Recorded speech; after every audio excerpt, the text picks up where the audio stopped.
ಹರ್ಷ, ಈ ಮನೆ ನಾನು ಆಕ್ಚುಲಿ ಶೂಟ್ ನಾನು ರೀ ರೆಕಾರ್ಡಿಂಗ್ ಟೈಮಲ್ಲಿ ನೋಡಿದ್ದೆ ಅಷ್ಟೇ ಫುಟೇಜಸ್ಗಳು. ಬಟ್ ಇವಾಗ ನಾನು ರಿಯಲ್ ಲೊಕೇಶನ್ ಬಂದಾಗ ನಂಗೆ ಎಂಟ್ರಿ ಆಗ್ತಿದ್ರೆ ಸ್ಟೋರಿ ಒಳಗಡೆ ಎಂಟ್ರಿ ಆದಂತ ಫೀಲ್. ಇಷ್ಟು ಅದ್ಭುತವಾದ ಜಾಗ, ಯಾಕೆ ಇಲ್ಲೇ ನೀವು ಇಷ್ಟು ಕಷ್ಟಪಟ್ಟು ಹುಡುಕಿ ಇಲ್ಲೇ ಶೂಟ್ ಮಾಡ್ಬೇಕು ಅನ್ಸಿತ್ತು?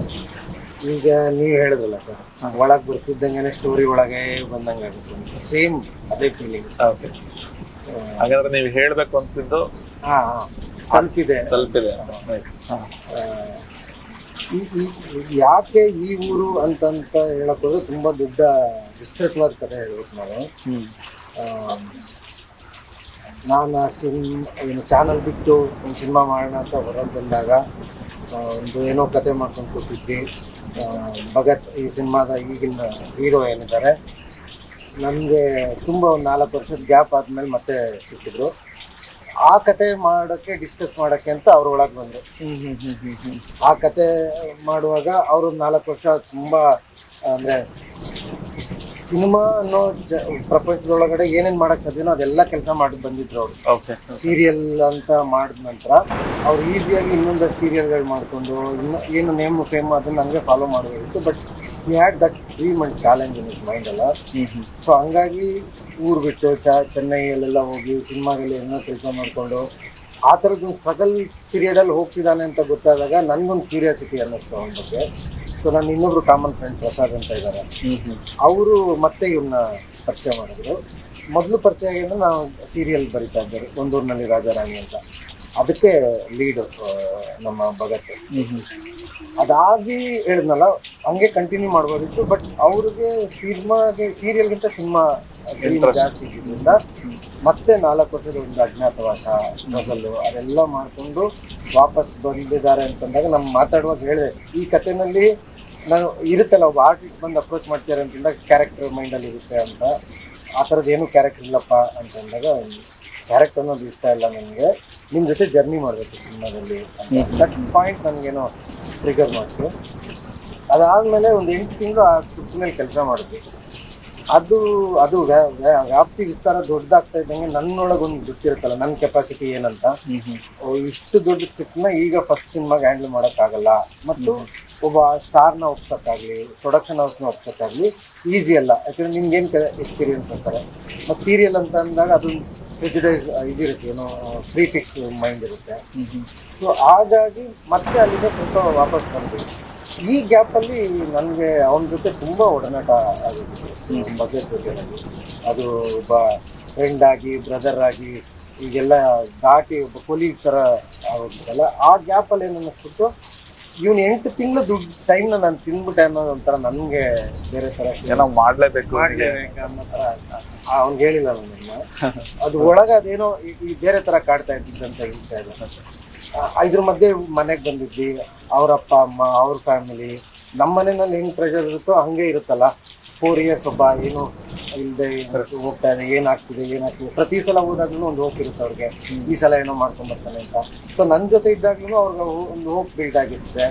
ನನಗೆ ಅದನ್ನ ಫೀಲ್ ಮಾಡಿದ್ರಿಂದ ನನ್ಗೆ ಅದನ್ನ ಬ್ರೇಕ್ ಮಾಡಕ್ ನಂಗೆ ಇಷ್ಟ ಆಗಿಲ್ಲ. ಅವನಿಗೋಸ್ಕರನೇ ಒಂದು ಕಥೆ ಮಾಡ್ಬೇಕಂತ ಅದು ಆ ಸಿನಿಮಾ ಬೇಡ ಚಿಕ್ಕದಾಗ ಒಂದು ಮಾಡೋಣ ಅಂತ ಹೊರಟಾಗ ಇಲ್ಲಿಗೆ ಬಂದಿದ್ದೆ ನಾನು. ಆ ಜರ್ನಿನಲ್ಲಿ ಸ್ಕ್ರಿಪ್ಟ್ ಎಲ್ಲ ಮಾಡುವಾಗ ಈ ಮನೆ ಈ ಊರೆಲ್ಲ ನೋಡಿದ್ವಿ. ಅವನ ಹತ್ರ ಮಾತಾಡುವಾಗ ಅವನೇ ಐಡಿಯಾ ಕೊಟ್ಟ. ಓಕೆ, ಸೊ ಈ ಥರ ಬಡ್ಜೆಟ್ಗೆ ಆಗೋ ಥರ ಒಂದು ಸಿನಿಮಾ ಮಾಡೋಣ ಸರ್, ನಿಮಗೆ ಸೂಟ್ ಆಗ್ಬೋದು ಅಂತೇಳಿ ಅಲ್ಲಿಂದ ಒಂದು ಕತೆ ಹುಡ್ಕೊಂಡು ಹಂಗೆಲ್ಲ ಹೋಗುವಾಗ ಈ ಮನೆಗಳನ್ನೆಲ್ಲ ಬಂದು ನೋಡಿದ್ರಿಂದ ಸ್ವಲ್ಪ ಆ ಇನ್ಫ್ಲೂಯೆನ್ಸ್ ಇತ್ತು ನಮ್ಮ ಮೈಂಡಲ್ಲಿ. ಆಕ್ಚುಲಿ ಯಾವುದೇ ಪ್ಯಾರಲಲ್ ಲೈಫ್ ಸ್ಟೋರಿ ಅಂದ ತಕ್ಷಣನೇ ತಲೆಗೆ ಬರೋದು ಸೈಫೈ, ಈ ಥರದ್ದು ಯಾವುದೋ ಅರ್ಬನ್ ಹಿಂಗೇನೋ ಇರುತ್ತೆ ಅನ್ನೋ ಥರ. ಫಿಲಮ್ ಹೊಸತನ ಇರೋದೇನೆ ನೀವು ಈ ಥರದೊಂದು ಹಳ್ಳಿನಲ್ಲಿ ಈ ಶೇಡ್ಸ್ ಅಲ್ಲಿ ನೀವು ಮಾಡಿರೋದ್ರೆ ಇಂಟ್ರೆಸ್ಟ್ ಅನ್ಸಿದ್ದು ಫಿಲಮ್ ಅಲ್ಲಿ. ಹಾಗಾಗಿ ನೀವು ಹೇಳ್ದಂಗೆ ನನ್ಗೆ ಅದಕ್ಕೆ ತುಂಬಾ ಇಂಟ್ರೆಸ್ಟ್ ಅನಿಸ್ತು. ಅಂದ್ರೆ ಇಲ್ಲಿ ಏನಕ್ಕೆ ಸೈಫೈ ಫಿಲಮ್ ಮಾಡಬೇಕು ಅನ್ನೋ ಥರ ಅನ್ಸಿದ್ದು.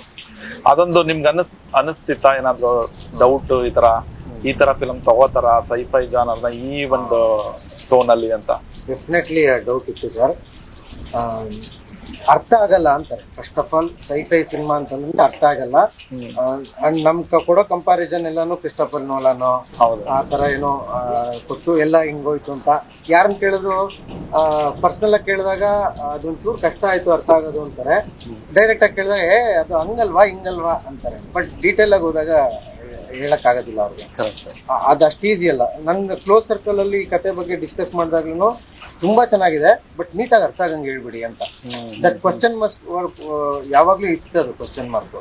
ಅದು ತುಂಬಾ ಪ್ರೆಷರ್ ಕೂಡ ಆಯ್ತು ನಮ್ಗೆ. ಸ್ಕ್ರಿಪ್ಟಿಂಗ್ ನಾನು ಭಗತ್ ಎಲ್ಲ ಕುತ್ಕೊಂಡು ಸ್ಕ್ರಿಪ್ಟಿಂಗ್ ಅಂತ ಮಾಡುವಾಗ, ಸ್ಕ್ರೀನ್ ಪ್ಲೇ ಫೈನಲ್ ಮಾಡುವಾಗ ಆ ಪಾಯಿಂಟ್ ನ ತುಂಬಾ ಕೇರ್ಫುಲ್ ಆಗಿ ಅಟೆಂಡ್ ಮಾಡ್ಬೇಕು ಅಂತ.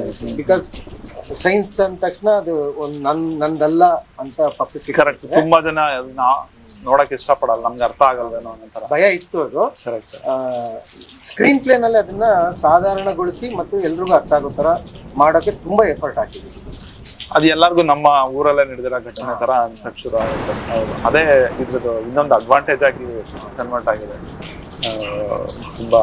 ಮತ್ತೆ ಈಗ ನಿಮ್ಗೆ ಹೆಂಗೆ ನಮ್ಮ ಹೀರೋ ಹೆಂಗ್ ಸಿಕ್ಕಿದ್ರು ಅಂತ ಹೇಳಿದ್ರೆ, ಹೀರೋಯಿನ್ ಸೆಲೆಕ್ಷನ್ ಹೇಗೆ? ಹೀರೋಯಿನ್ ಸೆಲೆಕ್ಷನ್ ಈಗ ಎಲ್ಲಾ ಫಸ್ಟ್ ಟೈಮ್ ಡೈರೆಕ್ಟರ್ಸ್ಗೂ ಒಂದು ಆಸೆ ಇರುತ್ತೆ ಅಂತ ಅನ್ಕೊಳ್ತೀನಿ. ಅಂದ್ರೆ ವರ್ಕ್ಶಾಪ್ ಮಾಡಬೇಕು, ಕ್ಯಾರೆಕ್ಟರ್ಗಳನ್ನ ಮಿಂಗಲ್ ಆಗ್ಬೇಕು, ಅವಾಗ ತುಂಬಾ ಈಸಿಯಾಗಿ ಕೆಲಸ ಮಾಡಕ್ ಸಾಧ್ಯ ಅಂತ. ಅದ್ರಲ್ಲೂ ಡೈರೆಕ್ಟರ್ಸ್ ಥೀಮ್ ಅನ್ನೋದಕ್ಕಿಂತ ಇನ್ನು ಪ್ರೊಡಕ್ಷನ್ ಫ್ರೆಂಡ್ಲಿ. ಅದು ನೀವು ಹೋಗಿ ಸ್ಪಾಟ್ ಅಲ್ಲಿ ಹೋಗಿ ಎಲ್ಲಾನು ಹೊಸದಾಗಿ ಮಾಡೋದಕ್ಕಿಂತನೂ ಅದ್ರಲ್ಲೂ ಒಂದು ಪೇರ್, ಒಂದು ಜೋಡಿ ಬಗ್ಗೆ ಕತೆ ಹೇಳ್ತೀವಿ ಅಂತಂದಾಗ ಅವರಿಬ್ರು ಕೆಮಿಸ್ಟ್ರಿ ವರ್ಕ್ ಆಗ್ಬೇಕು, ಅವರಿಬ್ರು ಒಬ್ರಿಗೊಬ್ರು ಅರ್ಥ ಆಗ್ಬೇಕು. ಮೂಮೆಂಟ್ಸ್, ರಿಯಾಕ್ಷನ್ಸ್, ಯಾವ ರಿಯಾಕ್ಷನ್ ಏನ್ ಹೇಳಕ್ ಟ್ರೈ ಮಾಡ್ತಿದ್ದಾರೆ ಅನ್ನೋದು ಐ ಟು ಐ ಕಾಂಟ್ಯಾಕ್ಟ್ ಇರೋದಿಲ್ಲ. ಇವ್ರ ಕಣ್ಣು ನೋಡುವಾಗ ಅವ್ರನ್ನೆಲ್ಲ ನೋಡ್ತಿರ್ತಾರೆ, ಅವ್ರೆಲ್ಲಾನು ನೋಡುವಾಗ ಇನ್ನೇನೋ ನೋಡ್ತಿರ್ತಾರೆ. ಅದು ಆ ಕೆಮಿಸ್ಟ್ರಿ ಸ್ಕ್ರೀನ್ ಅಲ್ಲಿ ನೋಡುವಾಗ ತುಂಬಾ ಆಡಕ್ ಕಾಣ್ತದೆ. ಇದು ನನ್ಗೆ ಆಗ್ಬಿಡ್ಬಾರ್ದು ಅಂತ ತುಂಬಾ ಭಯ ಇತ್ತು ನನಗೆ. ಹುಡುಕಿದ್ವಿ ನಾವು ಆಡಿಷನ್ ಮಾಡುವಾಗ ಎಲ್ಲಾನು. ಒಂದು ಪರ್ಫಾರ್ಮೆನ್ಸ್ ಇರೋ ತರ ಇರೋದಿಲ್ಲ, ಅಥವಾ ಅವ್ರು ತುಂಬಾ ಬ್ಯುಸಿ ಇರ್ತಾರೆ ಅಂತ. ಮೊದಲನೇ ಸಿನಿಮಾ ಆದ್ರಿಂದ ಇಲ್ಲಿ ನಾನು ಮಳೆನಲ್ಲೇ ಬಂದು ಶೂಟ್ ಮಾಡ್ಬೇಕಾದ್ರಿಂದ ಅನ್ಕೊಂಡಂಗೆ ಸ್ಕೆಡ್ಯೂಲ್ ಕಂಪ್ಲೀಟ್ ಮಾಡ್ತೀನಿ ಇಲ್ವೋ ನನಗೆ ಗೊತ್ತಿರ್ಲಿಲ್ಲ. ಅದು ಪುಷ್ ಆಗ್ಬೋದಿತ್ತು, ಒಂದು ಕ್ಯಾನ್ಸಲ್ ಆಗ್ಬಿಡ್ಬೋದಿತ್ತು. ನಮ್ಮ ಜೊತೆ ಸ್ಟೇ ಮಾಡಿ ನಮ್ಮ ಜೊತೆ ಜರ್ನಿ ಮಾಡೋಂಥ ಆರ್ಟಿಸ್ಟ್ ಬೇಕಿತ್ತು. ಆಮೇಲೆ ಆವಾಗಿಂದನೂ ನನಗೆ ಇದೊಂದು ಭಯ ಇತ್ತು. ಅಂದರೆ ಪ್ರಮೋಷನ್ ಅಂತ ವಿಷಯ ಬಂದಾಗ ಜರ್ನಿ ಮಾಡೋರಾಗ್ಬಿಟ್ಟು ತುಂಬಾ ಆಲ್ರೆಡಿ ನೋನ್ ಆರ್ಟಿಸ್ಟ್ಗಳಾಗ್ಬಿಟ್ರೆ ಕಷ್ಟ ಅಂತ. ಸೊ ಹಂಗೆ ಹುಡುಕಿ ಲಾಸ್ಟಲ್ಲಿ ಏನೂ ಆಗ್ಲೇ ಇಲ್ಲ ನಮ್ಗೆ. ಬಟ್ ಮಳೆನ ಮಿಸ್ ಮಾಡಂಗಿರ್ಲಿಲ್ಲ. ನಾನು ಶೂಟ್ ಶುರು ಮಾಡ್ಲೇಬೇಕು. ನೀವು ಮಳೆ ಸೀಸನ್ ಅಲ್ಲೇ ಶೂಟ್ ಮಾಡ್ಬೇಕಂತ ಪ್ಲಾನ್ ಆಯ್ತಾ? ಅದು ಪ್ರೀ ಫಿಕ್ಸ್. ಅದಕ್ಕೆಲ್ಲ ಅಮರ್ಗೆ ಥ್ಯಾಂಕ್ಸ್ ಹೇಳಿ, ನಮ್ಮ ಡಿಒಪಿ. ನಂಗೆ ತುಂಬಾ ಭಯ ಇತ್ತು ಮೊದಲೇ ಬಿಡಿ ಹೀರೋಯಿನ್. ಸೊ ಏನಂದ್ರೆ ಮಳೆ ಬಿಡಂಗಿರ್ಲಿಲ್ಲ ನಾನು.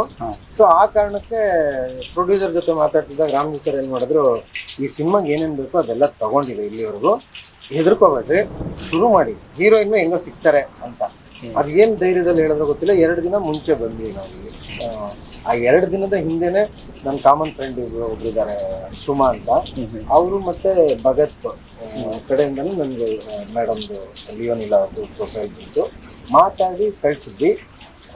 ಅವರು ಸುಮಾ ಮಾತಾಡಿದ್ರಿಂದ ಮತ್ತು ಇನ್ನೇನೋ ಕಾರಣ ಗೊತ್ತಿಲ್ಲ, ಅವ್ರಿಗೆ ಏನೇನೋ ಗೊತ್ತಿಲ್ಲ, ಸ್ಕ್ರಿಪ್ಟ್ ಕಳಿಸಿ ಅಂತಂದ್ರೆ ಸ್ಕ್ರಿಪ್ಟ್ ಓದಿದ್ಮೇಲೆ ನಾನು ಫುಲ್ ಸ್ಕ್ರಿಪ್ಟ್ ಕಳಿಸ್ಬಿಟ್ಟಿದ್ದಾನೆ. ಮಾತಾಡ್ತೀವಿ ನಾವು, ಮಾತಾಡಿ ಫೋನಲ್ಲಿ ಮಾತಾಡಿದ್ಮೇಲೆ ಸರಿ ಎಲ್ಲ ಆಗಿ 2 ದಿನ ಇರೋದು. ಅದನ್ನ ಹೇಳೋವರೆಗೂ ನಂಗೆ ಗೊತ್ತು ಇವ್ರು ಬೇಡ ಆಗಲ್ಲ, ಅದು ಹೆಂಗ್ರಿ ಆಗುತ್ತೆ ಅಂತ. ಒಬ್ಬ ಪ್ರೊಫೆಷನಲ್ ಡೈರೆಕ್ಟರ್ ನೀವ್ ಹೆಂಗ್ ಎಕ್ಸ್ಪೆಕ್ಟ್ ಮಾಡ್ತೀರಾ? ಹಂಗಾರೆ ನಿನ್ ಕ್ವಾಲಿಟಿ ಏನ್ ನೋಡ್ತೀಯ, ಎಕ್ಸ್ಪೆಕ್ಟ್ ಮಾಡ್ತೀಯ ನನ್ನಿಂದ ಅಂತ. ನಿನ್ಗೆ ಅದೇ ಬೇಸಿಕ್ಸ್ ಗೊತ್ತಿಲ್ಲದೆ ಹೆಂಗಪ್ಪ ಸಿನಿಮಾ ಮಾಡ್ತೀಯ ಅನ್ನೋ ಕ್ವಶನ್ ಬಂದ್ರೆ ಅವ್ರಿಗೆ. ಫಾರ್ಚುನೇಟ್ಲಿ ಅದು ಹಂಗ ಆಗ್ಲಿಲ್ಲ. ಅವರು ಅದನ್ನ ಬೇರೆ ಇನ್ಯಾವ ಕಾರಣಕ್ಕೆ ಅವ್ರು ಇಂಟ್ರೆಸ್ಟ್ ಆದ್ರೆ ಗೊತ್ತಿಲ್ಲ, ಮಾತು ಮುಂದುವರಿಸಿದ್ರು. ಅದಾದ್ಮೇಲೆ ಕತೆ ಹೇಳಿದ್ಮೇಲೆ ಇಷ್ಟ ಆಗಿ ಮಾಡ್ತೀನಿ ಅಂತ ಇದ್ರು. ಸೊ ಅದೇ ನನ್ಗೆ ಇನ್ನೊಂದು ಏನಾಯ್ತು, ಅವ್ರು ಒಪ್ಕೊಂಡು ಅನ್ನೋದಕ್ಕಿಂತ ಕ್ಯಾರೆಕ್ಟರ್ ತುಂಬಾ ಅದೇನೆ ತುಂಬಾ ಫಿಲಮ್ ನಲ್ಲಿ ನೀವೇನ್ ಅದಕ್ಕೆ ಅವರ ಕ್ಯಾರೆಕ್ಟರ್ ಇರೋದನ್ನೇ ನೀವು ಪೋರ್ಟ್ರೇ ಮಾಡಿರೋ ತರ ಇದೆ. ಅದನ್ನ ಆ ಒಂದು ಭಯ ಮತ್ತೆ ಆ ತರದ್ದು ನಾನು ತುಂಬಾ ಏನು ಹೇಳಕ್ಕಾಗಲ್ಲ. ಇಲ್ಲ ಅದು ನೀವು ಹೇಳಿದ್ ಕರೆಕ್ಟ್ ಸರ್. ಆ ಕ್ಯಾರೆಕ್ಟರ್ ಬಂದು ತುಂಬಾ ಸಪ್ರೆಸ್ಡ್ ಕ್ಯಾರೆಕ್ಟರ್, ಒಂದು ಇನ್ಸೆಕ್ಯೂರ್ ಫೀಲ್ ಇರುತ್ತೆ. ಅದೆಲ್ಲ ತುಂಬಾ ನ್ಯಾಚುರಲ್ ಆಗಿ ಬಂದ್ಬಿಟ್ಟಿದೆ. ಹಾಗಾಗಿ ಒಂಥರ ಬೈ ಲಕ್ಕೆ ಸಿಕ್ಕಿರ್ಬೇಕು. ನಿಮ್ಗೆ ಹೆಂಗ್ ಅನ್ಸುತ್ತೆ ಸರ್? ಅಂದ್ರೆ ಕ್ಯಾರೆಕ್ಟರ್ ಜಸ್ಟಿಫಿಕೇಶನ್ 100%. ಎಸ್ಪೆಷಲಿ ಹೀರೋಯಿನ್ ನೀವ್ ಆಗ್ಲೇ ಹೇಳ್ದಂಗೆ, ನೀವು ಲಾಸ್ಟ್ ಮಿನಿಟ್ ಅಲ್ಲಿ ಹೊಸ ಹೀರೋಯಿನ್ ಅಂದ್ರೆ ಕೆಮಿಸ್ಟ್ರಿ ಬಿಲ್ಡ್ ಆಗೋದೇ ಇಲ್ಲ. ಅದು ಯಾವಾಗ್ಲೂ ಮಿಸ್ ಹೊಡಿಯುತ್ತೆ. First film hero, first director ಅಥವಾ ಫಸ್ಟ್ ಈ ತರದ್ರಲ್ಲಿ ಏನಾಗುತ್ತೆ, ಆಡಿಯನ್ಸ್ ಅದನ್ನ ಅವನೇ ಅರ್ಥ ಮಾಡ್ಕೊಬಿಡ್ತಾನೆ. ಇವರೆಲ್ಲ ಫಸ್ಟ್ ಟೈಮ್ ಅಪ್ಪ ಅಂತ ಸ್ವಲ್ಪ ಮಾರ್ಜಿನ್ ಕೊಡ್ತಾನೆ, ಎಕ್ಸ್ಟ್ರಾ ಗ್ರೇಸ್ ಕೊಟ್ಟು. ಇದ್ರಲ್ಲ ಗ್ರೇಸ್ ಕೊಡ್ಬೇಕಾದ ಅವಶ್ಯಕತೆನೇ ಇಲ್ಲ. ಅದು ತುಂಬಾ ನಿಮ್ಗೆ ನ್ಯಾಚುರಲ್ ಆಗಿ ಸಿಕ್ಬಿಡಿದೆ. ಅದು ದೊಡ್ಡ ಅಡ್ವಾಂಟೇಜ್ ಫಿಲಮ್ಗೆ. ಮತ್ತೆ ಆಮೇಲೆ ಟೆಕ್ನಿಕಲ್ ಟೀಮ್ಗಳಂತೂ ಅಷ್ಟೇ, ಕ್ಯಾಮ್ರಾ ವರ್ಕ್ ಆಗಿರ್ಬೋದು, ಮತ್ತೆ ಎಡಿಟಿಂಗ್ ಆಗಿರ್ಬೋದು. ಕ್ಯಾಮ್ರಾ ಈ ಮಳೆಯಲ್ಲಿ ನೀವು ಶೂಟ್ ಮಾಡಿದ್ದು ಮತ್ತೆ ಇದೆಲ್ಲ ಹೆಂಗೆ ನಿಮ್ಗೆ ಚಾಲೆಂಜಸ್ ಯಾವ ತರ?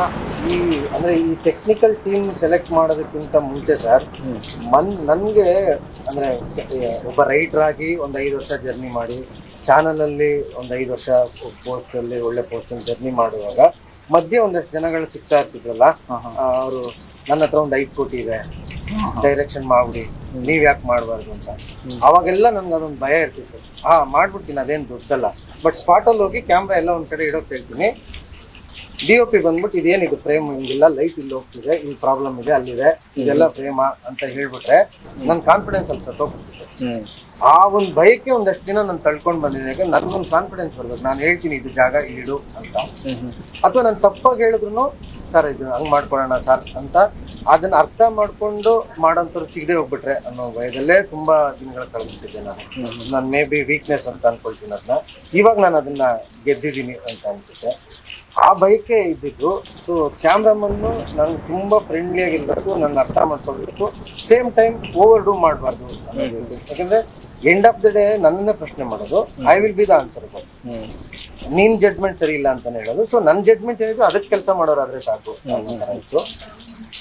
ಫಾರ್ಚುನೇಟ್ಲಿ ಅಮರ್ ಒಳಗ್ ಬಂದ್ರು. ಅಮರ್ ಆಲ್ರೆಡಿ 1-2 ಸಿನಿಮಾಗಳ ಡೈರೆಕ್ಷನ್ ಕೂಡ ಮಾಡಿದ್ರು. ಅವರು ಹೀಗೇನೆ ಕತೆ ಕೇಳಿ ಇಂಟ್ರೆಸ್ಟ್ ಆಗಿ ಒಳಗ್ ಬಂದಿದ್ದೇನೆ. ಈ ಸಬ್ಜೆಕ್ಟ್ ಈ ಸಿನಿಮಾ ಅನ್ನೋ ವಿಷಯಕ್ಕೆ ಬಂದ್ರೆ ಮಳೆ ಪ್ಲೇಸ್ ವೆರಿ ತುಂಬಾ ಕ್ರಿಟಿಕಲ್ ಇದು. ನನ್ಗೆ ಆಸೆ ಇತ್ತು ಮಳೆನಲ್ಲೇ ಶೂಟ್ ಮಾಡ್ಬೇಕು ಅಂತ ಈ ಕಥೆನ. ಯಾಕಂದ್ರೆ ಒಂದು ಸಸ್ಪೆನ್ಸ್ ಥ್ರಿಲ್ಲರು, ಅದ್ರ ಜೊತೆಗೆ ಮಳೆ ಅನ್ನೋದು ಕತ್ಲು ಮತ್ತು ಮಳೆ ಎರಡೂ ಸೇರ್ಬಿಟ್ರೆ ಸುಮ್ನೆ ಫ್ರೇಮ್ ಇಟ್ನು ಒಂದು ಭಯ ಬರುತ್ತೆ ಅದು. ಆದ್ರೆ ಒಬ್ಬ ಫಸ್ಟ್ ಟೈಮ್ ಡೈರೆಕ್ಟರ್ಗೆ ಅದು ಅಚೀವ್ ಮಾಡೋದು ಈಸಿನಾ? ಯೂಶಲಿ ಏನಂದ್ರೆ ಮಳೆ ಇರೋ ಫಿಲಮ್ಗಳಲ್ಲಿ ಏನಾಗುತ್ತೆ ಅಂದ್ರೆ ಮಳೆನಲ್ಲಿ ಶೂಟ್ ಮಾಡ್ಬೇಕು ಅಂತಂದ್ರೆ ಮಳೆ ರೈನ್ ಎಲ್ಲ ಕರೆಸ್ತಾರೆ, ಅವ್ರನ್ನೆಲ್ಲ ಕರೆಸ್ಬಿಟ್ಟು ಸೆಟ್ ಬರುತ್ತೆ. ರೈನ್ ಅಂದ ತಕ್ಷಣ ರೈನ್ ಹೊಡಿತಾನೆ. ಹಂಗೆ ನಾನು ನಿಮ್ದು ಮಾಡಿರೋದು ಇಲ್ಲ ನ್ಯಾಚುರಲ್ ಮಳೆ ಸರ್. ಆ ತರ ಇದ್ದಾಗ ಏನಾಗುತ್ತೆ, ಮಳೆ ನಮ್ಗೆ ಯಾವ್ದು ಬೇಕೋ ಆ ಜಾಗಕ್ಕೆ ಮಳೆ ಇಟ್ಕೋಬಹುದು, ಮಳೆ ಇಲ್ದಿರೋ ಜಾಗಕ್ಕೆ ಕ್ಯಾಮ್ರಾ ಇಟ್ಕೊಂಡು ಆರಾಮಾಗಿ ಶೂಟ್ ಮಾಡಬಹುದು. ಇದು ಹಂಗಲ್ಲ. ಹೌದಾ? ಮಳೆನಲ್ಲೇ ಶೂಟ್ ಮಾಡಿರೋದಿಲ್ಲ. ಸೀರಿಯಸ್ಲಿ ನಂಗೆ ಗೊತ್ತಿಲ್ಲ ಇದು. ಮಳೆನಲ್ಲೇ ಶೂಟ್ ಮಾಡಿ, ಈಗ ನೋಡಿ ಹೆಂಗ್ ಮಳೆ ಬರ್ತಿದೆಯಲ್ಲ, ಇದೇ ತರ ನ್ಯಾಚುರಲ್ ಮಳೆನಲ್ಲೇ ಶೂಟ್ ಮಾಡಿ. ಆರ್ಟಿಸ್ಟ್ ಗಳು ಅಲ್ಲಿಂದ ಓಡಾಡೋದು, ಕ್ಯಾಮ್ರಾ ಎಲ್ಲ ಅಷ್ಟು ಹೆಲ್ಪ್ ಮಾಡಿದ್ದಾರೆ ಸರ್. ಆರ್ಟಿಸ್ಟ್ ಗಳು ಅಷ್ಟು ಸಪೋರ್ಟ್ ಮಾಡಿದ್ದಾರೆ. ಯಾರು ಇದೇನು ಹೆಂಗ್ ಯಾಕೆ ನೆನಿಬೇಕು ಅನ್ನೋ ಪ್ರಶ್ನೆ ಒಬ್ರು ಕೇಳಿಲ್ಲ, ಕೇಳಿಲ್ಲ. ಇದು ಆಕ್ಚುಲಿ ಒಂದು ತುಂಬಾ ಇಂಟ್ರೆಸ್ಟಿಂಗ್ ವಿಚಾರ. ನನ್ಗೆ ಗೊತ್ತಿಲ್ಲ ಎಷ್ಟು ಫಿಲಮ್ಗಳ ಆತರ ಆಗಿದ್ಯೋ ನ್ಯಾಚುರಲ್ ಮಳೆಲಿ ಅಂತ. ಆಗಿರಬಹುದು, ಬಟ್ ಇದು ನೀವು ನ್ಯಾಚುರಲ್ ಮಳೆಯಲ್ಲಿ ಈ ತರದ್ದು ಸೆಟ್ಟಲ್ ತೆಗ್ದಿರೋದು ನಂಗೆ ನಿಜ ಒಂಥರ ಇನ್ನೂ ಹೆಂಗೆ ಇರ್ಬೋದು ಅನ್ನೋದು ಒಂಥರದಲ್ಲಿ ಆಡಿಯನ್ಸ್ಗೆ ಸಖತ್ ತಗೋಬಹುದು ಅನ್ನೋದೊಂದು ಮಜಾ ಅನ್ಸುತ್ತೆ. ಅಂದ್ರೆ ಹೆಂಗೆ ಕ್ಯಾಮ್ರಾ ಇದೆಲ್ಲ ಅದೆಲ್ಲ ಇದು ಯೂನಿಟ್ DOPಗೆ ಹೋಗ್ಬೇಕದು. ನನ್ಗೆ ಹೇಳ್ಬಿಟ್ಟೆ ನಾನು ಮಳೆನಲ್ಲೇ ಮಾಡೋಣ ಅಂತ. ಆಮೇಲೆ ಮತ್ತೆ ನಂಗೆ ಭಯ ಶುರುವಾಗಿ ಒಂದು ಸ್ಟೆಪ್ ಹಿಂದೆ ಬಂದಾಗ ಅಮರ್ ವಾಸ್ ವೆರಿ ಸ್ಟ್ರಾಂಗ್. ಇದು ಅನ್ಕೊಂಡಿದೀರಲ್ವಾ, ಅಚೀವ್ ಮಾಡೋಣ. ಏನಾದ್ರೂ ಹೊಸ ಫಸ್ಟ್ ಟೈಮ್ ಡೈರೆಕ್ಷನ್ ಮಾಡ್ತಿದ್ರೆ ಸರ್, ಏನಾದ್ರೂ ಹೊಸ ಇದ್ರಲ್ಲಿ ಮಾಡ್ಲೇಬೇಕು ನಾವು. ಇದನ್ನ ಅಚೀವ್, ಇದ್ರ ಗ್ಯಾರಂಟಿ ನನ್ಗೆ ಬಿಡ್ತೀರಿ, ನಾನು ನೋಡ್ಕೊಳ್ತೀನಿ ಅಂತ. ಇದು ನಮ್ಮ ಸಾಧನೆ ಮಳೆಯಲ್ಲಿ ಅದ್ಭುತವಾದ. ಆಮೇಲೆ ಏನ್ ಸರ್, ದೇವ್ರು ಈ ಜಾಗ, ಈ ಮಣ್ಣು, ಅದು ಏನೋ ಗೊತ್ತಿಲ್ಲ. ಮಳೆ ಬೇಕಂದಾಗ ಮಳೆ ಬರೋದು, ಬೇಡ ಅಂದಾಗ ನಿಂತೋಗ್ಬಿಡತ್ತೆ. ಹೌದಾ? ಯಾರು ನಂಬಲ್ಲ ಇಲ್ಲ. ಹಂಗಂದ್ರೆ ಅಂದ್ರೆ ಒಂದ್ ಪಾಸಿಟಿವ್ ಆದ ಇದು ಸಿಕ್ಕಿದೆ ನಿಮ್ಗೆ. ಏನ್ ಬೇಕೋ ಅದು ಇಲ್ಲಿ ತಾನಾಗೆ ಸಿಕ್ಕಿದೆ ಸರ್. ಇಲ್ಲ, ಒಂದ್ ಒಳ್ಳೆ ಸಬ್ಜೆಕ್ಟ್ ಸಿಕ್ಬಿಟ್ರೆ ನಿಮ್ಗೆ. ಈಗ ಹೆಂಗ್ ಎಲ್ಲಾರು ಸಪೋರ್ಟ್ ಬಂದ್ರು, ಟೆಕ್ನಿಷಿಯನ್ಸ್ ಇರ್ಬೋದು, ಆರ್ಟಿಸ್ಟ್ ಇರ್ಬೋದು, ಆತರ ನೀವು ಅಷ್ಟೇ ನಿಮ್ಗೆ ಒಂದು ಪರಿಸರನೇ ನಿಮ್ಗೆ ಸಪೋರ್ಟ್ ಮಾಡಿದೆ ಅಂತ. ಎಕ್ಸಾಗರೇಷನ್ ಏನಿಲ್ಲ, ಆತರ ಆಗುತ್ತೆ ಸುಮಾರು ಟೈಮ್. Very nice. ಈಗ ನಂದೊಂದು ಪ್ರಶ್ನೆ ಸರ್, ಸಿನಿಮಾ ರೀ ರೆಕಾರ್ಡಿಂಗ್ ಎಲ್ಲ ಆಗಿದೆ. ಈಗ ಈ ಮನೆಯಲ್ಲಿ ಶೂಟ್ ಮಾಡಿದ್ರೆ ನಿಮ್ಗೆ ಇಷ್ಟವಾದ ಸೀನ್ ಯಾವ್ದು, ಫೇವ್ರೆಟ್ ಸೀನ್? ಈ ಮನೆಯಲ್ಲಿ ಫೇವ್ರೆಟ್ ಸೀನ್ ಅನ್ನೋದಕ್ಕಿಂತ ಈ ಮನೆಯಲ್ಲಿ ಏನೇನೆಲ್ಲ ಘಟಿಸ್ಬಿಡುತ್ತೆ. ಒಳ್ಳೆ ಬಿಗಿನಿಂಗ್ ಶುರು ಆಗುತ್ತೆ ಫಿಲಮ್ದು. ನಾನು ಅವಾಗ್ಲೇ ಆ ಬಾವಿ ಸೀನ್ ಇದೆಯಲ್ಲ, ಆ ಬಾವಿ ಎಲ್ಲೂ, ಆ ರಾಟೆ ಬಾವಿ ಎಲ್ಲೂ ಸಿಗಲ್ಲ. ಅದೇ ಫಸ್ಟ್ ಕ್ಯಾರೆಕ್ಟರ್ ಇಂಟ್ರೊಡ್ಯೂಸ್ ಮಾಡೋದು. ಅದೇ ನಿಮ್ಗೆ ಈ ಕತೆ ಹಿಂಗ್ ಬರುತ್ತೆ ಅಂತ ಅಲ್ಲೇ ಕಟ್ಕೊಟ್ಬಿಡುತ್ತೆ. ಆಮೇಲೆ ಸುಮಾರು ಸೀನ್ಗಳು ಬರುತ್ತೆ. ಇದು ತುಂಬಾ ಇಂಟ್ರೆಸ್ಟಿಂಗ್ ಆದ್ದು ಇಂಟರ್ವಲ್. ಆ ಮೂಮೆಂಟ್ ಅಲ್ಲೊಂದು ಡಿಸ್ಕಷನ್ ಮಾಡಿ ಅಲ್ಲೆಲ್ಲ ಬಂದು ಇಲ್ಲಿಂದ ತಿರ್ಗಾ ಒಂದ್ ಕ್ಯಾರೆಕ್ಟರ್ ಅಲ್ಲಿ ಹೋಗುತ್ತೆ. ರಾಜಾರಾಮ ಆ ಹೀರೋ ತಿರ್ಗಾ ಅವನ್ನ ಗೋಪಾಲ್ ದೇಶಪಾಂಡೆ ಅವ್ರದಂತೂ ಒಂದು ಮೋನೋಲಾಗ್ ಮಾಡಿದಾರಲ್ಲ, ಒಂದ್ 4 ನಿಮಿಷ ಇರ್ತದೆ. ಅದು ಸೂಪರ್ ಆಕ್ಟಿಂಗ್ ಮಾಡಿದ್ದಾರೆ ಅದು. ಮತ್ತೆ ಅಲ್ಲಿಂದ ಶುರು ಆದ್ರೆ ಇನ್ನು ಇಂಟರ್ವಲ್ ತನಕನು ಹಂಗೆ ರಬ ರಬ ರಬ. ಆಕ್ಚುಲಿ ಏನ್ ಗೊತ್ತಾ, ಈಗ ನೀವು ಮ್ಯೂಸಿಕ್ ಏನ್ ಅನ್ನಿಸ್ತದ ಇಂಟರ್ವಲ್? ನನ್ಗೆ ಏನ್ ಎಕ್ಸ್ಪೆಕ್ಟ್ ಮಾಡಿದ್ನೋ ಅದನ್ನ ಸೀಟ್ ಎಡ್ಜ್ ಅಂತ ಒಂದ್ ಹೇಳ್ತಾರಲ್ವಾ, ಈಗ ನೋಡಿ ನೀವು ಜ್ಞಾಪಿಸಿದ್ದೆ ಚೆನ್ನಾಗಿತ್ತು ಸರ್. ಮಧ್ಯೆ ಒಂದ್ ಮೋನೋಲಾಗ್ ಬರುತ್ತಲ್ವಾ, ಶೂಟ್ ಮಾಡುವಾಗ ಒಂದು ಭಯ ಇತ್ತದು. ಇದು ಇಂಟರ್ವಲ್ ಬರ್ತಿದ್ದೀವಿ, ಪೀಕ್ ಎತ್ಕೊಂಡೋಗಿ ಇಳಿಸ್ಬೇಕು, ಇಲ್ಲಿ ನಿಧಾನಕ್ಕೆ ಮಾತಾಡ್ತಿದ್ದಾರೆ ಸರ್ ಗೋಪಾಲ್ ಸರ್, ಹೆಂಗಾಗುತ್ತೆ ಅಂತ. ಬಟ್ ನನ್ಗೆ ಇದ್ದಿದ್ದ ಕಾನ್ಫಿಡೆನ್ಸ್ ಪರ್ಫಾರ್ಮೆನ್ಸ್ ಅವ್ರದ್ದು. ಈ ಜಾಗ ಹೊಡಿತಾರ ಅವರು, ಅಷ್ಟು ಸೈಲೆನ್ಸ್ ಆಗಿದ್ರು ಅಷ್ಟು ಸ್ಲೋ ಆದ್ರೂ ಈ ಜಾಗದಲ್ಲಿ ಅವರು ಪರ್ಫಾರ್ಮೆನ್ಸ್ ಅಲ್ಲಿ ತಿನ್ಬಿಡ್ತಾರೆ ಅವರು ಅಂತ. ಆಮೇಲೆ ರೀ ರೆಕಾರ್ಡಿಂಗ್ ಏನೋ ಒಂದು ಆಗ್ಬಹುದೇನೋ ಅಂತ ಎರಡೂ ಮ್ಯಾಚ್ ಆಗೋಯ್ತವೆ. ಅವ್ರು ಮಾಡಿದ್ದು ಅಷ್ಟೇ, ನೀವು ಅದನ್ನ ಕನ್ಕ್ಲೂಡ್ ಮಾಡಿದ್ದು ಮ್ಯೂಸಿಕ್ ಇತ್ತಲ್ಲ ರೀ ರೆಕಾರ್ಡಿಂಗ್. ಅದ್ ಏನಕ್ಕೆ ಅಷ್ಟು ಚೆನ್ನಾಗಿ ರೀ ರೆಕಾರ್ಡಿಂಗ್ ಬಂದಿದೆ ಅಂದ್ರೆ, ಅಷ್ಟು ಚೆನ್ನಾಗಿ ನಾವೇನು ಮಾಡಲ್ಲ. ಆಕ್ಚುಲಿ ಸೀನ್ ಎಷ್ಟು ಚೆನ್ನಾಗಿ ಕಟ್ಕೊಂಡು ಹೋಗ್ತಾ ಇರುತ್ತೆ, ಅದನ್ನ ಸಪೋರ್ಟ್ ಮಾಡ್ತೀವಿ ಅಷ್ಟೇ. ಹಾಗಾಗಿ ಅಷ್ಟು ಚೆನ್ನಾಗಿ ಅದು ಇಂಟರ್ವಲ್ ಕಟ್ಕೊಂಡು ಹೋಗ್ಬಿಡಿದೆ. ವಂಡರ್ಫುಲ್. ಮತ್ ತಿರ್ಗಾ ಫಿಲಂ ಕ್ಲೈಮ್ಯಾಕ್ಸ್ ಕನ್ಕ್ಲೂಡ್ ಆಗೋದು ಇಲ್ಲೇನೆ. ಹಂಗಾಗಿ ಈ ಮನೆಯಲ್ಲೇ ಮೇಜರ್ ಆದ ಈವೆಂಟ್ಗಳು ನಡೆಯುತ್ತೆ. ಮೇಜರ್ ಫಿಲಂ ಅಂತ ಹೇಳಕ್ಕಾಗಲ್ಲ, ಮೇಜರ್ ಇವೆಂಟ್ಗಳು ಇಲ್ಲ ಆಗುತ್ತೆ. ಹಂಗಾಗಿ ಇದೇ ಮೇಜರ್ ಒಂದು ಕ್ಯಾರೆಕ್ಟರ್ ಫಿಲಂಗೆ. ಇಲ್ಲಿ ಪ್ರತಿ ಜಾಗದಲ್ಲೂ ಒಂದು ವೈಬ್ ಚೆನ್ನಾಗಿ ಮಾಡಿದ್ವಿ ಸರ್. ಅಂದ್ರೆ ಆ ಇಂಟರ್ವಲ್ ಜಾಗ ಏನ್ ಶೂಟ್ ಮಾಡಿದ್ವಿ ಆ ಜಾಗದಲ್ಲಿ ಅಂತ ಅನ್ಕೊಂಡಿದ್ದಲ್ಲ. ನಾವು ಬಂದ್ ರೆಕ್ಕಿ ಮಾಡಿದಾಗ ಆ ಜಾಗ ನಮ್ಮ ಮೈಂಡ್ ಅಲ್ಲಿ ಇರ್ಲೇ ಇಲ್ಲ, ಬೇರೆ ಇನ್ನೊಂದು ಜಾಗದಲ್ಲಿ ಅದನ್ನ ಅನ್ಕೊಂಡ್ವಿ.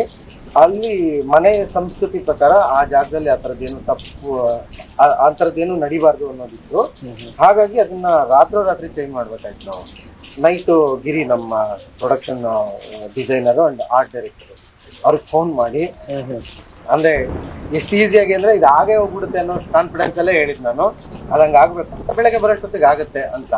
ನನ್ಗೂ ಗೊತ್ತು ಅದು ಈಸಿ ಅಲ್ಲ ಅಂತ, ಅವ್ರಿಗೂ ಗೊತ್ತು ಈಸಿ ಅಲ್ಲ ಅಂತ. ಬಟ್ ನಾವೊಂದೇನೋ ಮ್ಯೂಚುವಲ್ ಗ್ಯಾರಂಟಿ ತರ ಇರುತ್ತಲ್ಲ, ಹಂಗೆ ಬೆಳಗ್ಗೆ ಬಂದ್ ನೋಡಿದ್ರೆ ಇಟ್ ವಾಸ್ ನನ್ಗೆ ಅದೊಂಥರ ಮ್ಯಾಜಿಕ್. ಅಂಡ್ ಅಮರ್ ಮಾಡಿದ ಲೈಟಿಂಗ್, ಮಧ್ಯೆ ಇದ್ದಂತ ಒಂದು ಕಿಟಕಿಗಳ ತರದ್ದು ಬರುತ್ತೆ, ಅದ್ರೊಳಗಡೆಯಿಂದ ಲೈಟಿಂಗ್ ಮಾಡಿ ಆ ಮೂಡು ಆಂಬಿಯನ್ಸ್ ಅವಾಗ ಏನನ್ನಿಸ್ಬಿಟ್ಟು ಅಂದ್ರೆ ಇದಕ್ಕಿಂತ ಬೇರೆ ಜಾಗ ಇರಕ್ ಸಾಧ್ಯನೇ ಇರಲಿಲ್ಲ ಲೈಟಿಂಗ್ ಮಾಡಕ್ಕೆ. ನನಗೆ ಆಕ್ಚುಲಿ ನೀವು ಕತೆ ಹೇಳಿದಾಗ ಫಸ್ಟ್ ಕ್ಲೈಮ್ಯಾಕ್ಸ್ ನೀವ್ ಹೇಳಿದ್ರಲ್ಲ, ನನ್ಗೆ ಸಖತ್ ಥ್ರಿಲ್ ಆಗ್ಬಿಡ್ತದೆ ಕ್ಲೈಮ್ಯಾಕ್ಸ್ ಹೇಳಿದಾಗ. ನನಗೆ ಸಖತ್ ಕ್ಯೂರಿಯಾಸಿಟಿ ಐತಿ, ಇದು ವಿಜುವಲಿ ಯಾವ ತರ ಬಾಯಲ್ಲಿ ಕತೆ ಹೇಳ್ಬಿಡೋದು ಹಿಂಗಾಗುತ್ತೆ ಅಂತ. ಬಟ್ ನನ್ಗೆ ತುಂಬಾ ಅಮೇಝಿಂಗ್ ಅನ್ಸದೆ. ನಮ್ಗೆ ಎದುರುಗಡೆ ಇದ್ದೀರಿ ಅಂತಲ್ಲ, ಬಟ್ ನಾನು ಸುಮಾರು ಥ್ರಿಲ್ಲರ್ ಮೂವಿಗಳೆಲ್ಲ ಮಾಡಿದೀನಿ. ಆ ಕ್ಲೈಮ್ಯಾಕ್ಸ್ ಅಲ್ಲಿ ಅದ್ 2 ಕ್ಯಾರೆಕ್ಟರ್ಗಳದ್ದು ಪ್ಯಾರಲಲ್ ಆಗಿ ನಡೆಯುತ್ತಲ್ಲ, ಆ ಈವೆಂಟ್ ಆಕ್ಚುಲಿ ತುಂಬಾ ಆರ್ಗ್ಯಾನಿಕ್ ಆಗಿ ಬಂದಿದೆ. ಡೆಲಿಬ್ರೇಟ್ ಆಗಿ ಹಿಂಗೇನೋ ಮಾಡ್ಬೇಕು, ಥ್ರಿಲ್ಲಿಂಗ್ ಹೇಳ್ಬೇಕು ಅನ್ನೋ ತರ ಅಲ್ಲ, ಅಷ್ಟು ಆರ್ಗ್ಯಾನಿಕ್ ಬಂದು ಆ ಎಂಡಲ್ಲಿ ಕನ್ಕ್ಲೂಡ್ ಆಗುತ್ತಲ್ಲ, ಈ ವಿಷಯಕ್ಕೋಸ್ಕರನೇ ಇದೆಲ್ಲ ನಡೀತಾ ಇರೋದು ಅಂತ, ಇದಕ್ಕೋಸ್ಕರನೇ ಇದೆಲ್ಲ ನಡೀತಾ ಇರೋದು ಅನ್ನೋದು ರಿವೀಲ್ ಆಗುತ್ತಲ್ಲ ಆ ಪಾಯಿಂಟ್. ನಿಜ ವಾವ್ ಅನ್ಸುತ್ತೆ. ನಂಗೆ ಸಖತ್ ಖುಷಿ ಆಯ್ತು. ಕ್ಲೈಮ್ಯಾಕ್ಸ್ ಫಿಲಂ ಜೀವ ಕ್ಲೈಮ್ಯಾಕ್ಸ್ ಸೂಪರ್ ಆಗುತ್ತೆ.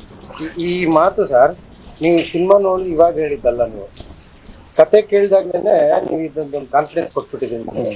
ಈಗ ನೋಡಿ, ನಮ್ಗೆ ನಾವೆಲ್ಲ ಹೊಸಬ್ರು, ನಮ್ಮ ಟೀಮು, ನಾವು ಮಾಡಿದ್ ಚೆನ್ನಾಗಿದೆಯಾ ಚೆನ್ನಾಗಿಲ್ವಾ ನಮಗೆ ಗೊತ್ತಿಲ್ಲ. ಬಟ್ ಒಂದು ನಂಬಿಕೆಯಿಂದ ಹೋಗ್ಬಿಟ್ಟಿದ್ವಿ. ಯಾವಾಗ ನಮ್ಮ ನಂಬಿಕೆ ಮತ್ತು ಇದು ಬೂಸ್ಟ್ ಆಗಿದ್ದು ಅಂತಂದ್ರೆ, ನೀವು ಕತೆ ಕೇಳಿದ್ಮೇಲೆ ಅದೊಂದು ಮಾತು ಹೇಳ್ತೀರಾ ಒಂದು ಇವೆಂಟ್ ಅಲ್ಲಿ, ಲೂಸಿಯಾ ನಂತರ ನಾನು ಕೇಳಿದ್ದ ಬೆಸ್ಟ್ ಅಂದ್ರೆ one of the best thriller ಇದು ಅಂತ. ನಿಮ್ಗೆ ಗೊತ್ತಿಲ್ಲ ಅದು ಎಷ್ಟು ಇಂಪ್ಯಾಕ್ಟ್ ಮಾಡಿದೆ ನಮ್ಮ ಮೇಲೆ ಅಂತ. ನಮ್ಗೆ ಹೊಸಬ್ರಿಗೆ ಅಂತ ಬರುವಾಗ ಈ ತರದ ಮಾತುಗಳು ಕೇಳಿದಾಗ ನೀವ್ ಏನ್ ಬೇಕಾದ್ರೆ ಮಾಡಕ್ ರೆಡಿ ನಾವು ಅನ್ನೋ ತರ ಫೀಲ್ ಕೊಡುತ್ತದು. ಅದಕ್ಕೆ ನಿಮ್ಗೆ ಥ್ಯಾಂಕ್ಸ್ ಹೇಳಲೇಬೇಕು. ಅಲ್ಲಿಂದ ನಮ್ದು ಕಾನ್ಫಿಡೆನ್ಸ್ ಲೆವೆಲ್, ಟೀಮಿನ ಮಾರಲ್ ತುಂಬಾ ಹೈ ಆಗಿದೆ. ಇದನ್ನು ನಾವು ನೀವು ಎದುರುಗಡೆ ಇದ್ದೀರಿ ಅಂತ ಹೇಳ್ತಿರೋದಲ್ಲ, ಅದು ಸತ್ಯ. ಅದು ಇಲ್ಲ ಅದರಲ್ಲಿ ಎಕ್ಸಾಗರೇಷನ್ ಏನಿಲ್ಲ. ಈಗ ನಾನು ಆಕ್ಚುಲಿ ನನ್ಗೇನು ಸ್ಟ್ರೈಕ್ ಆಗಿಲ್ಲ ಅಂದ್ರೆ ಏನು ನಮ್ಗೆ ನಾನು ಯೂಶಲಿ ಹೇಳಲ್ಲ ಎಕ್ಸಾಗರೇಟ್ ಮಾಡೋದು, ತುಂಬಾ ಸುಮ್ನೆ ಅಪೀಸ್ ಮಾಡೋದು ಏನೋ ವರ್ಕ್ ಆಗಲ್ಲ ಆಮೇಲೆ. ಯಾಕಂದ್ರೆ ಫೈನಲಿ ಆಡಿಯನ್ಸ್ ನೋಡ್ತಾರಲ್ಲ ನಾವೇನೇ ಇದ್ ಮಾಡಿದ್ರು, ಆಡಿಯನ್ಸ್ ನೋಡ್ಬಿಟ್ಟು ಗುರು ನೀನ್ ಹೇಳಿದ್ದಲ್ಲ ಬಿಡ್ತಾರ ಆಮೇಲೆ. ಹಂಗಾಗಿ ಅದೇನು ಎಕ್ಸಾಗರೇಟ್ ಮಾಡೋದೇನು ಇಲ್ಲ. ಸೊ ಹಂಗಾಗಿ ನಂಗೆ ತುಂಬಾ ಖುಷಿ ಕೊಟ್ಟಂತ ಫಿಲಮ್ ಇದು. ನನ್ಗೆ ಸಾಂಗ್ಸ್ ಆಗಿರ್ಬೋದು ಮತ್ತೆ ರೀ ರೆಕಾರ್ಡಿಂಗ್ ಆಗಿರ್ಬೋದು, ಬಟ್ ಅದೆಲ್ಲ ಬಿಟ್ಟಂಗೆ ಒಬ್ಬ ಆಡಿಯನ್ ಆಗಿ ಒಂದು ಫಿಲಮ್ ಆಗಿರ್ಬೋದು ನಂಗೆ ತುಂಬಾ ಪರ್ಸನಲಿ ಖುಷಿ ಕೊಟ್ಟಂತ ಫಿಲಮ್ ಹೆಜ್ಜಾರು. ಥ್ಯಾಂಕ್ಸ್ ಹೇಳ್ತೀನಿ, ಯಾಕೆಂದ್ರೆ ನನ್ನ ಈ ಫಿಲಮ್ಗೆ ಅದೊಂಥರ ಓಕೆ ನೀವು ನನ್ನ ಅಪ್ರೋಚ್ ಮಾಡಿದ್ರು ಅದೆಲ್ಲ ಬೇರೆ ವಿಚಾರ, ಬಟ್ ಸಿಂಕ್ ಆಗಿ ಇವ್ರ ಫಿಲಮ್ ನ ಮಾಡಿದ್ರೆ ನನ್ನ ಫಿಲಮ್ಗೆ ಒಂದು ನ್ಯಾಯ ಒದಗಿಸ್ತಾರೆ ಅನ್ನೋದೊಂದು ಡಿಸಿಷನ್ ಇರುತ್ತಲ್ಲ ನಿಮ್ದು, ಅದಕ್ಕೆ ಥ್ಯಾಂಕ್ಸ್ ಹೇಳಕ್ಕೆ ಇಷ್ಟ. Thank you so much sir. ನಾವು ಇನ್ನೂ ತುಂಬಾ ಮಾತಾಡೋದಿದೆ. ಇವತ್ತು ಈ ಮಳೆ ಮೂಡ್ನ, ಈ ಮನೆ ಜಾಗನ ಮಿಸ್ ಮಾಡ್ಕೋಬಾರ್ದು ಈ ಆಂಬಿಯನ್ಸ್ ಅಂತ ಕೂತ್ಕೊಂಡು ಮಾತಾಡಿದೀವಿ ನಾವು. ನಮ್ಮ ಈ ಪ್ರಚಾರದ ಮತ್ತೆ ನಮ್ಮ ಸಿನಿಮಾ ಸಂಬಂಧಪಟ್ಟ ವಿಷಯಗಳನ್ನ ಆಡಿಯನ್ಸ್ ತಲುಪಿಸೋದಕ್ಕೆ ಇದು ಮೊದಲನೇ ಹೆಜ್ಜೆ ಅಂತ ಅನ್ಕೊಳ್ಳೋಣ. ಸಿನಿಮಾ ಬಗ್ಗೆ ತುಂಬಾ ಮಾತಾಡೋದಿದೆ ನಾವು. ಥ್ಯಾಂಕ್ಸ್. ಯಾವಾಗ್ಲೂ ಅದು ತುಂಬಾ ಚಿಕ್ಕ ವಿಷಯ. ಅದು ನಿಮ್ಮ ವಿಷಯಕ್ಕೆ ಹೇಳೋದಾದ್ರೆ ಹೋಗೋಣ. ಇನ್ನೂ ತುಂಬಾ ಜನ ತಲುಪ್ತದಿದೆ ಫಿಲಮ್ನ, ಖಂಡಿತ ತಲುಪ್ಸೋಣ. Thank you so much sir. Thanks for doing this. Thank you.